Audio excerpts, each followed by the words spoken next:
ఏ కులం వారైనా కుల పెద్దల ముసుగుతో, కుల నాయకుల ముసుగుతో రాజకీయాలను శాసించలేరు.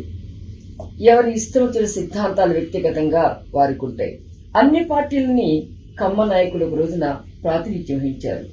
కమ్యూనిస్టుల్లో కమ్మవారు ఉన్నారు, తెలుగుదేశంలో కమ్మవారు ఉన్నారు, బీజేపీలో కమ్మవారు ఉన్నారు, బీఆర్ఎస్లో కమ్మవారు ఉన్నారు, కాంగ్రెస్లో కమ్మవారు ఉన్నారు. అన్ని పార్టీలు సిద్ధాంతపరంగా మనం పోయాం. అలాంటి మనం ఈ రోజున మేము ఒక పార్టీకి అంకితమయ్యాం, జూబ్లీస్ లో కాంగ్రెస్ కు పనిచేస్తానంటాం సరైన పద్ధత? ఆలోచించాలని మన సంఘ నాయకులందరినీ కోరుతున్నా. మీ ఇష్టం వచ్చినట్టు స్టేట్మెంట్లు ఎలా ఇవ్వగలుగుతారు? నేను మిమ్మల్ని విమర్శించేటంత స్థాయిలో ఉన్నానని అనుకోను, కానీ ఒకటి మాత్రం చెప్పగలుగుతా. ఒక మాట నేను గర్విస్తా. సనత్న నియోజకవర్గంలో మొట్టమొదటిసారిగా హైదరాబాద్ నగరంలో కమ్మ ప్రాతినిధ్యం వహించినటువంటి రాజకీయంలో ఉన్న వ్యక్తి నేను. ఇవాళ నా పాత నియోజకవర్గంలో ఎన్టీఆర్ గారి విగ్రహం పెడతామంటే నాకు గర్వకారణం. అంతవరకు మీరు మాట్లాడితే బాగుండేది. ఓట్ల సంగతి మీరేంటండి?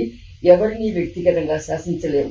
ప్రజాస్వామ్య నైతిక విలువల్ని ప్రతిబింబించేట్టుగా మనం మాట్లాడాలి, కానీ నైతిక విలువలు పోగొట్టే విధంగా మనం మాట్లాడవద్దు.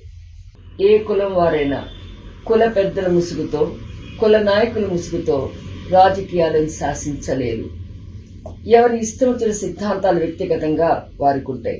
అన్ని పార్టీలని కమ్మ నాయకులు ఒక రోజున ప్రాతినిధ్యం వహించారు. కమ్యూనిస్టుల్లో కమ్మవారు ఉన్నారు, తెలుగుదేశంలో కమ్మవారు ఉన్నారు, బీజేపీలో కమ్మవారు ఉన్నారు, బీఆర్ఎస్ లో కమ్మవారు ఉన్నారు, కాంగ్రెస్ లో కమ్మవారు ఉన్నారు. అన్ని పార్టీలు సిద్ధాంతపరంగా మనం పోయాం.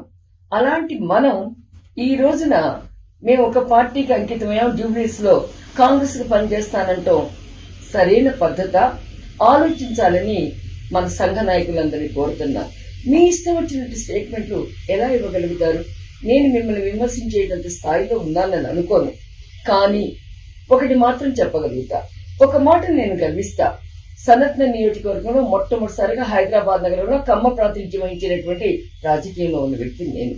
ఇవాళ నా పాత నియోజకవర్గంలో ఎన్టీఆర్ గారి విగ్రహం పెడతామంటే నాకు గర్వకారణం. అంతవరకు మీరు మాట్లాడితే బాగుండేది. ఓట్ల సంగతి మీరేంటండి? ఎవరిని వ్యక్తిగతంగా శాసించలేము. ప్రజాస్వామ్య నైతిక విలువల్ని ప్రతిబింబించేట్టుగా మనం మాట్లాడాలి, కానీ నైతిక విలువలు పోగొట్టే విధంగా మనం మాట్లాడవచ్చు.